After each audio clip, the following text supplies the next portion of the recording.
When I found out my husband's family planned his mother's birthday dinner and purposely left me out, I didn't cry.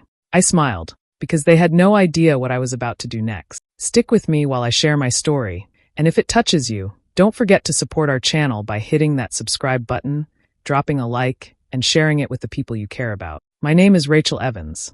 I'm 31 years old, and I live in Denver, Colorado, with my husband. We've been married for 5 years, and for a long time, I believed we were a team. But when it came to his family, I was always treated like I didn't belong. His mother, Linda, made that clear from the very beginning. She smiled in front of others, but behind closed doors, she'd make comments that cut deep. She'd call me the outsider, or say things like, "Ethan could have done better." I tried to ignore it for years. I told myself that if I stayed kind, if I showed love and patience, she'd come around. But she never did. Instead, every family gathering became another test of how much disrespect I could take before I broke. Ethan always told me to just let it go, saying his mother didn't mean it that way. But I knew better. Linda knew exactly what she was doing. A few days before Linda's 60th birthday, I noticed Ethan acting strange. He'd take phone calls in another room and shut his laptop quickly when I walked in. I didn't think much of it at first. I thought maybe he was planning something nice for both of us. But one night, while he was in the shower, his phone buzzed. I glanced at it and saw a group chat titled Mom's Birthday Dinner. My heart sank. I opened the message and read plans about a fancy restaurant reservation, the dress code, the timing, even a surprise cake. But my name wasn't mentioned once. I waited until he got out and asked casually, "Hey, what are we doing for your mom's birthday?" He froze for a second too long. Then he said, "Oh, Mom just wants a small dinner with family this year. Nothing big." I smiled and nodded, pretending not to care. But inside, something cracked. I wasn't angry because I wasn't invited. I was angry because he didn't even defend me. Later that night, I sat on the edge of the bed, staring at the wall, thinking about how many times I'd swallowed my pride for this family. How many times I stayed silent to keep peace that wasn't even mine. For the first time, I felt something shift inside me. I was done being the outsider. I didn't cry that night. I didn't beg him to include me. I just sat quietly thinking about what respect really means, and how sometimes to earn it, you have to stop asking. They thought they excluded me to make a point. But soon, they'd realize I had one of my own to make, and I'd make it in a way they'd never forget. The next morning, Ethan was sitting in the living room, speaking quietly on the phone. I wasn't trying to listen, but his voice carried through the hallway. I heard him say, "Yeah, Megan, I'll wear the blue suit. And don't forget Mom likes the window seats." Then a short pause before he added, "No, Rachel's not coming. Mom said it's just family this time." My heart stopped for a second. I stayed behind the wall, frozen, holding my breath. His tone was calm, like what he said made perfect sense. It was such a casual conversation, like leaving me out of his mother's birthday dinner wasn't a big deal at all. My stomach tightened, but I didn't move until I heard him hang up. When I walked into the room, I asked lightly, "Who were you talking to?" He looked startled, almost guilty. Megan," he said. "We were just talking about Mom's dinner." He rubbed the back of his neck, avoiding eye contact. I kept my voice steady. "Oh, so what's the plan?" I asked, pretending I didn't already know. He hesitated, then sighed. "Mom just wants something small this year. You know, just family." I looked at him for a long moment. He didn't even realize what he was saying, or maybe he did, and it was easier for him to pretend I didn't notice. "Just family?" I repeated, forcing a smile. "Got it." He nodded quickly, relieved that I didn't argue. "You understand, right?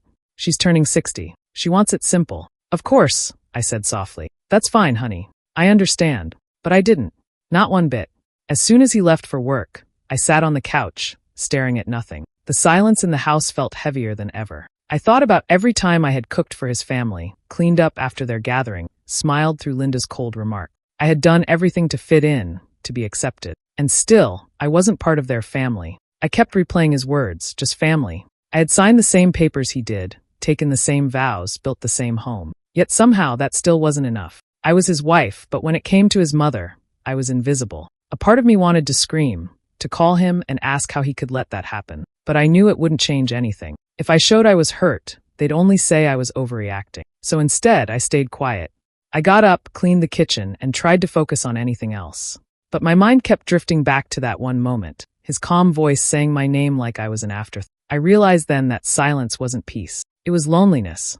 That evening, when Ethan came home and acted like nothing happened, I smiled and played along. He had no idea that behind that smile, something inside me had changed forever.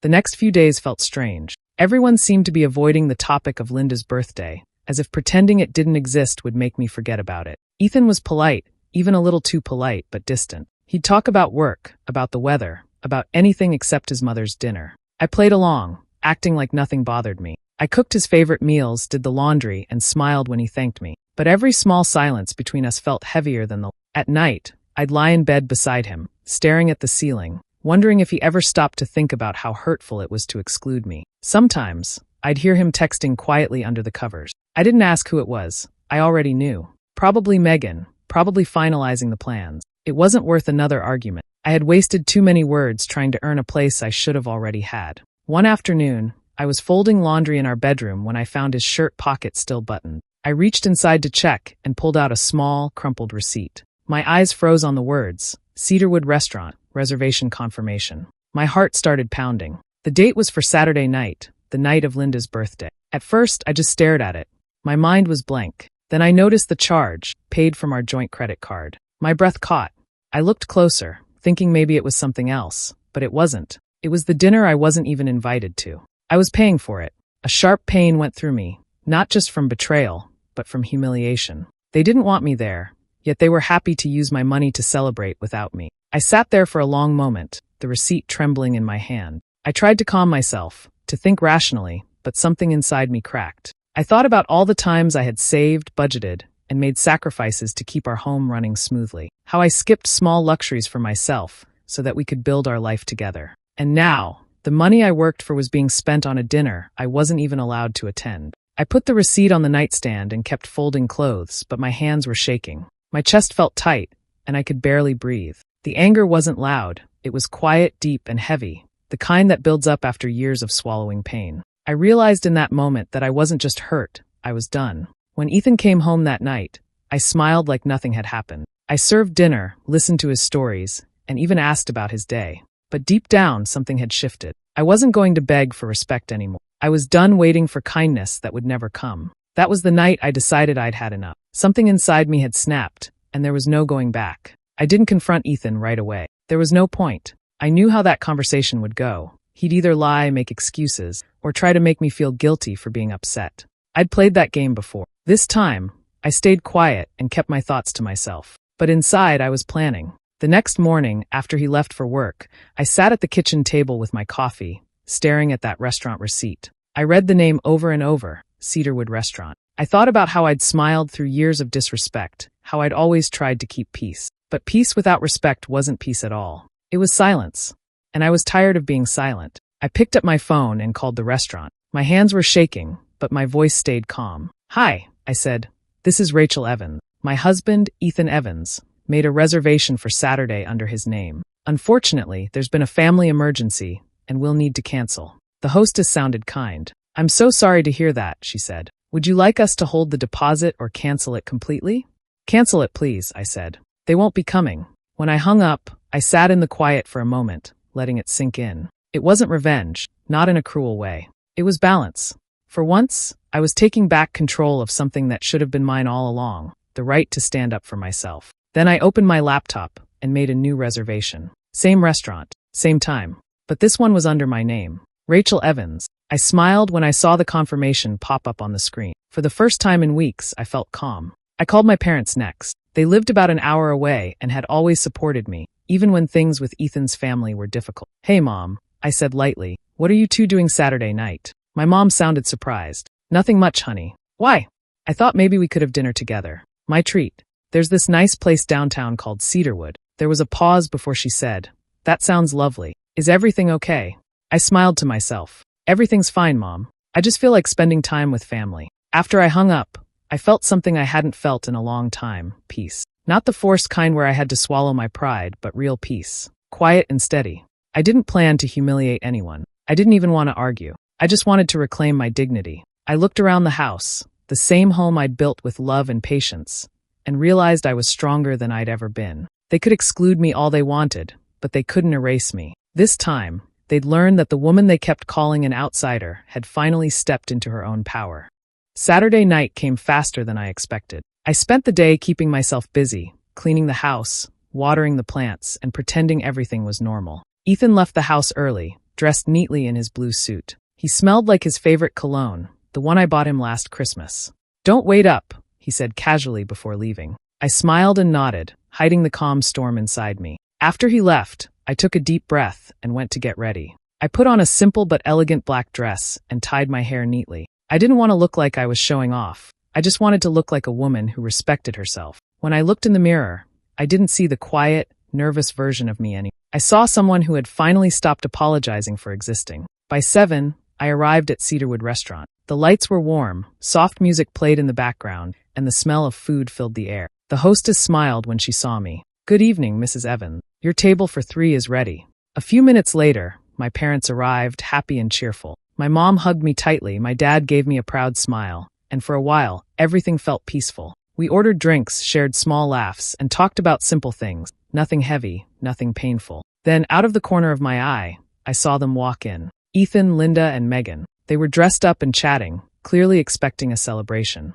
They approached the front desk with big smiles, but within seconds, I saw the hostess's confused expression. She checked her list twice, then apologized. I could almost hear her say, "I'm sorry, sir, but your reservation was canceled earlier this week." Linda's smile faded. She leaned closer, her voice rising just enough for me to hear fragments.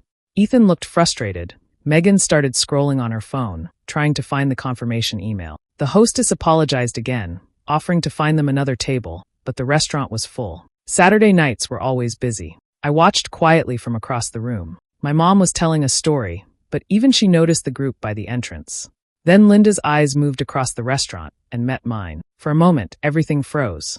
Her face went pale, her lips tightened, and I could see the realization spread across her features. I raised my glass slightly, just a small, polite gesture. No smirk, no anger, just calm acknowledgement. Ethan's face turned red when he saw me. He said something to his mother, then stormed toward my table. My parents looked confused, but I stayed seated. He leaned down, his voice low and sharp. "Did you do this?" I looked up at him and smiled softly. "I thought you said I wasn't family," I said. "So I made other plans." For a moment, he couldn't speak. Then he turned and walked back, his expression a mix of shame and anger. I went back to my meal, surrounded by people who actually cared about me. For once, I didn't feel like an outsider. I felt free. The scene at the restaurant quickly turned into chaos. I watched from my table as Linda started whispering harshly to Ethan, waving her hands in the air, her face red with embarrassment. Megan was trying to calm her down, but Linda's pride was clearly hurt. Guests at nearby tables were starting to stare, and the hostess looked helpless. After a few minutes of tense conversation, they all turned and left, their heads low, their fancy evening ruined. I didn't feel joy watching it happen, not the kind of cruel satisfaction people expect. What I felt was peace. They finally knew how it felt to be excluded, to be humiliated quietly without a scene. The difference was, I didn't need to shout to make my point. My parents, thankfully, didn't understand what had happened. They thought Ethan had stopped by just to say hello. My dad smiled and said, "You handled that pretty gracefully, sweetheart." My mom reached across the table and squeezed my hand. "You look happier tonight than you have in months," she said softly. I smiled back and nodded. "I feel lighter," I admitted. And I meant it. We finished our dinner in peace. My dad told his usual jokes. My mom teased him about his dessert choices. And I sat there thinking about how love could feel so easy when it was genuine. For the first time in a long time, I felt surrounded by warmth, not judgment. When I got home that night, Ethan's car was already in the driveway. The lights were on, and the front door was slightly open. My heart beat a little faster, but I walked in calmly. He was sitting on the couch, waiting for me, his jaw tight and eyes full of anger. "So that's what you call family dinner now," he snapped. I set my purse down and looked at him steadily. "I had a lovely evening, yes." He stood up and started pacing. "You embarrassed my mother. She was humiliated in front of everyone. You went too far, Rachel. That was cruel." I kept my voice calm. "Cruel?" I said. "You mean like when your mother planned her birthday dinner and made sure I wasn't invited?" "That's different," he said quickly, avoiding my eyes. "No, Ethan," I said firmly, my voice low but steady. "It's not different. Your family disrespected me long before I ever did anything back." He froze, and for a moment, there was silence between us. Years of swallowed words finally found their way out of me. "You stood by and watched them treat me like I didn't matter. And you let it happen. All I did tonight was remind them, and you, that I do." Ethan didn't say another word. He just stared at me, unsure what to do with the truth that had been there all along. I walked past him quietly, feeling stronger with every step. For once, I didn't feel small or guilty. I felt free, finally standing on the side of my own self-respect. After that night, the house felt heavy with silence. Ethan barely spoke to me the next morning. He moved around coldly, avoiding eye contact, throwing his things into a small travel bag. I stood in the doorway, watching him, waiting for him to say something, anything. But he didn't. He zipped the bag, grabbed his keys, and finally muttered, "I'm staying at Mom's for a few days. I need space." I nodded slowly. "Take all the space you need," I said quietly. He didn't respond. The door closed behind him, and I just stood there, listening to the sound of his car leaving the driveway. The first night alone felt strange, almost unreal. The second night felt peaceful. For the first time in a long time, I didn't have to walk on eggshells or pretend everything was fine. But peace didn't last long. The phone rang the next morning, and when I saw Linda's name, I knew what was coming. I answered anyway. Her voice came sharp and angry. "You're a disgrace," she snapped before I could even say hello. "How dare you humiliate my family like that? You're lucky Ethan even married you." I let her talk. Every insult, every cruel word. I didn't interrupt. I just turned on the recorder on my phone and set it down beside me. Not because I planned to share it, but because I wanted a reminder. A reminder that I wasn't crazy, that this was what I had been dealing with all along. When she finally paused for breath, I said softly, "Are you done, Linda?" "Don't talk to me like that," she hissed. "You broke my son's heart."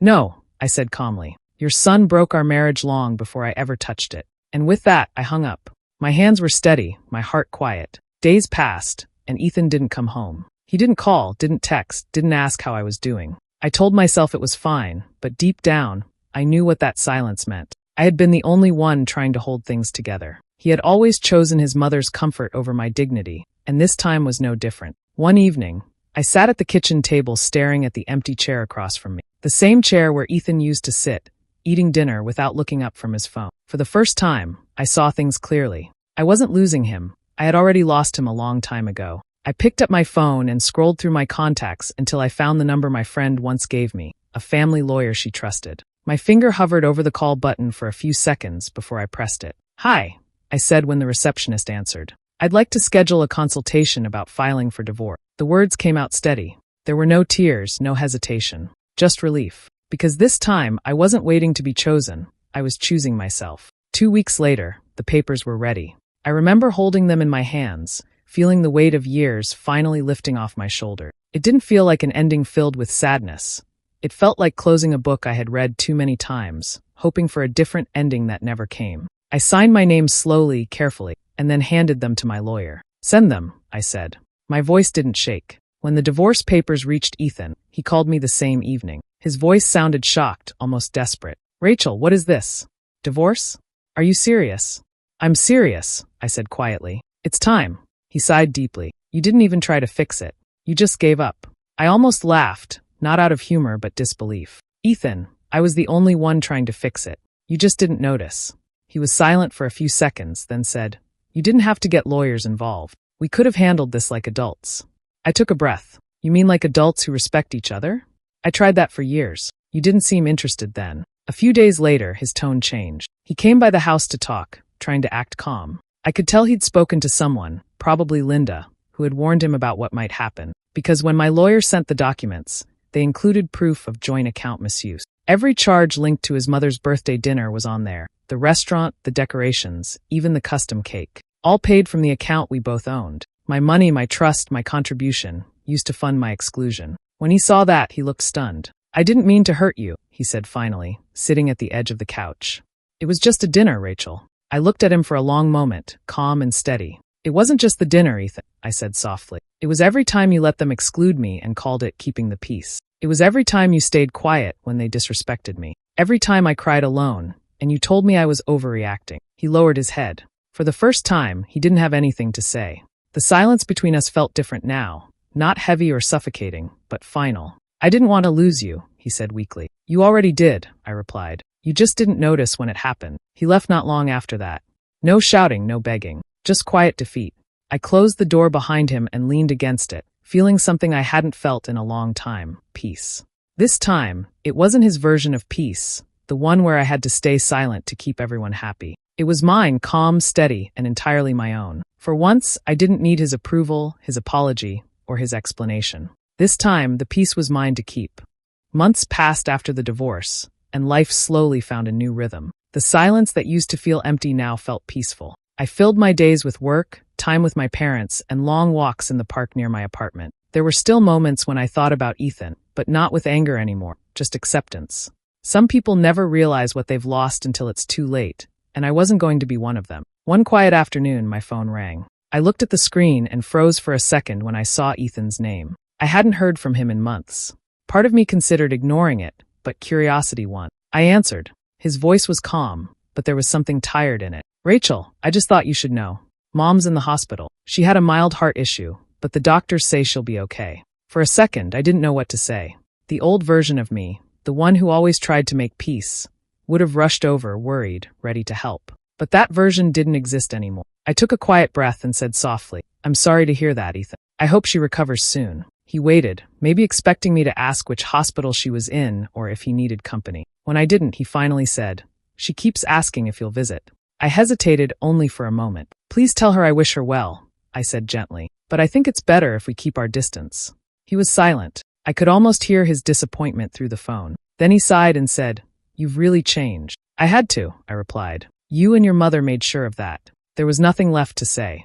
I hung up, set the phone down, and sat there for a while, staring at the window as the evening light faded. I didn't feel angry or sad, just peaceful. Some wounds don't need revenge to heal. They just need closure. That weekend, my parents invited me to dinner. When my mom asked where I wanted to go, I smiled and said Cedarwood. The same restaurant, the same place where I had finally found my strength. When we arrived, the hostess recognized me and smiled warmly. We sat at a cozy table by the window, the one with soft lights and a clear view of the city. As we ate, my dad told a funny story from his youth. My mom laughed until tears filled her eyes, and I felt something I hadn't felt in years, pure happiness. Looking around that restaurant, I realized something important. I hadn't lost a husband. I hadn't even lost a family. What I had done was let go of people who never truly saw my worth. And in doing so, I found something better: peace, self-respect, and love that didn't have to be earned. I raised my glass and smiled quietly. For the first time, I wasn't just surviving. I was finally free. Sometimes, revenge doesn't need noise. It doesn't need shouting, crying, or dramatic payback.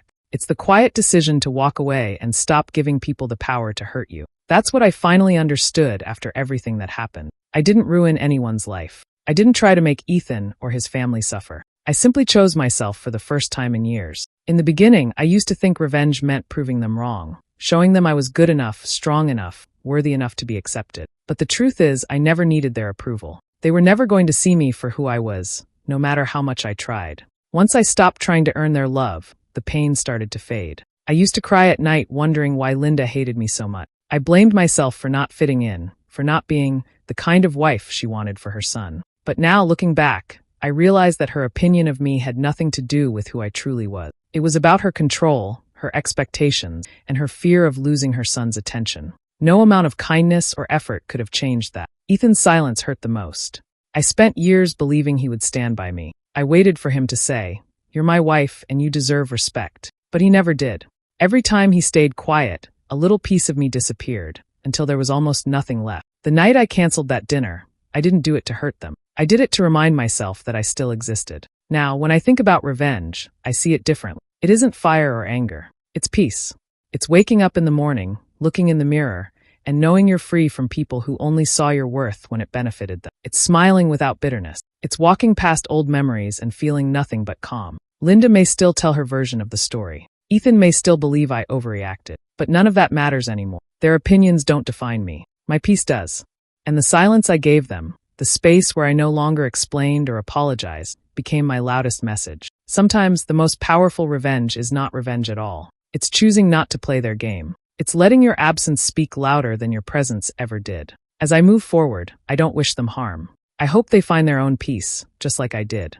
Maybe one day, Ethan will understand that love isn't about keeping peace by ignoring pain. It's about protecting the person you vowed to stand beside. But even if he never understands, that's okay. I've already found what I was looking for: strength, dignity, and a life that's finally my own. No fire, no rage, just silence and freedom.